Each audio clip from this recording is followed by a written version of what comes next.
En rapport avec la situation sécuritaire précaire qui a perduré pendant de longues années, d'une manière générale à l'est de la République démocratique du Congo et particulièrement dans la région de Beni au nord Kivu et dans la région du Rumu à province de l'Ituri. Honorable Président, c'est sur base des enquêtes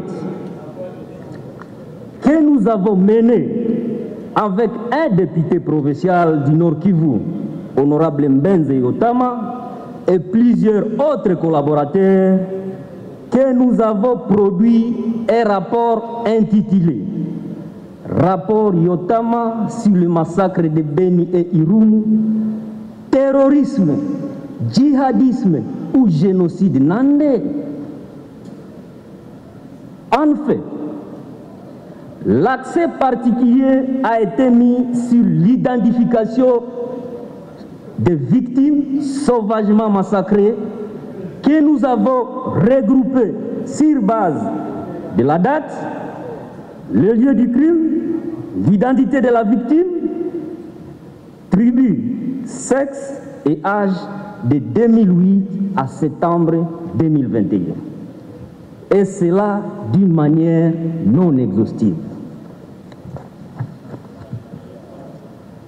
Honorable Président, enfin, plus de 2237 attaques ont été enregistrées et ces attaques ont causé la mort de plus de 7404 personnes. À bref, plus de 696 entités ont été attaquées pendant notre période d'études. Pendant l'année 2008, en territoire de Beni, on a enregistré 3 attaques d'hommes armés dans 3 agglomérations. Ces attaques ont coûté 6 personnes. En 2009, 7 agglomérations ont été attaqués à territoire de Beni par les présumés ADF. Au total, 7 attaques et pendant ces attaques, 10 personnes ont péri. Il nous revient de constater que 40 attaques d'hommes armés ont été enregistrées pendant l'année 2010 dans 28 agglomérations avec un bilan de 102 personnes sauvagement massacrées. En 2011, 44 attaques ont été enregistrées dans 28 agglomérations. Ces attaques ont fait un bilan de 77 personnes massacrées. Pour l'année 2012, 56 attaques ont été enregistrées dans 36 entités. Ces attaques ont fait 84 morts. Pour 2013, 121 attaques ont été enregistrées dans 56 entités. Ces attaques ont fait de ça une victime morte. Au cours de l'année 2014, Honorable Président, 187 attaques ont été enregistrées dans 95 agglomérations. Et ces attaques ont coûté 777 personnes. En 2015, 267 attaques ont été enregistrées dans 111 agglomérations. Ces attaques ont coûté 727 personnes massacrées. L'année 2016, Honorable Président, 157 attaques plutôt ont été enregistrées dans 76 agglomérations et ces attaques ont coûté 707 victimes décédées.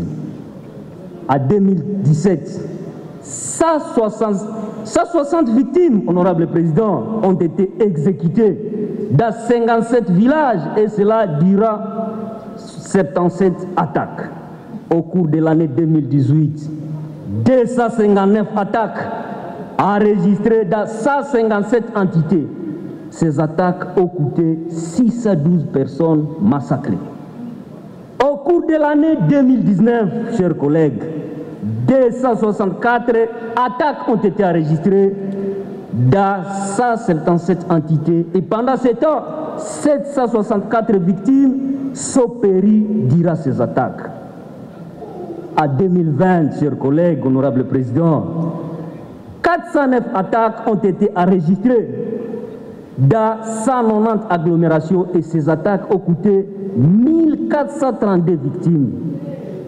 Enfin, entre janvier et septembre 2021, 346 attaques ont été enregistrées dans 160 agglomérations et ces attaques ont fait 1747 victimes. Curieusement, d'autres attaques ont eu lieu dans les endroits surmilitarisés. Les cas d'Eringeti, Maïmoya et j'en pense. Voici alors les 8 entités les plus mises à mort par les présumés ADF pendant notre période d'études. Il s'agit de Maïmoya avec plus de 186 victimes, suivi d'Eringeti avec plus de 177 victimes, Vieux, la localité de Matiba avec plus de 141 victimes, puis Mandoumbi avec plus de 124. Ce dernier est suivi de Vemba avec plus de 120 victimes, Ndaria à Nirumu avec plus de 119 victimes et en fait Kainama avec plus de 104 victimes. Honorable Président, comparativement aux années sous examen, les années 2008 à 2013 ont connu moins de massacres. Ces constats seraient à l'origine de la compréhension la plus répandue qui attribue le début des massacres à 2014. Au total, nous avons identifié 5891 victimes Nande et 319 victimes d'autres communautés découvertes, égorgées et abandonnées dans la brousse à putréfaction très avancée. Honorable Président, 502 personnes ont été égorgées 5 mois avant l'état de siège et 1302 pour la seconde période après l'état de siège. Après la proclamation de l'état de siège et donc pendant l'état de siège. Ainsi donc, honorable Président, nous pensons que la situation sécuritaire d'Abeni Irumu mérite une mobilisation nationale, mérite une appropriation nationale pour que le sang arrête de couler dans cette zone. Honorable Président, permettez à titre symbolique de vous remettre ce rapport que vous aurez chaque fois à exploiter pour comprendre, parce que la situation dans cette zone a été plus médiatisée que documentée. Nous vous remercions. Je pense qu'il faudra les multiplier en plusieurs exemplaires et les vendre au prix démocratique pour que nous tous nous ayons la même information. Merci, collègues. Merci. Félicitations, chers collègues. Merci. Honorables députés, chers collègues, nous voici arrivés au terme de nos travaux.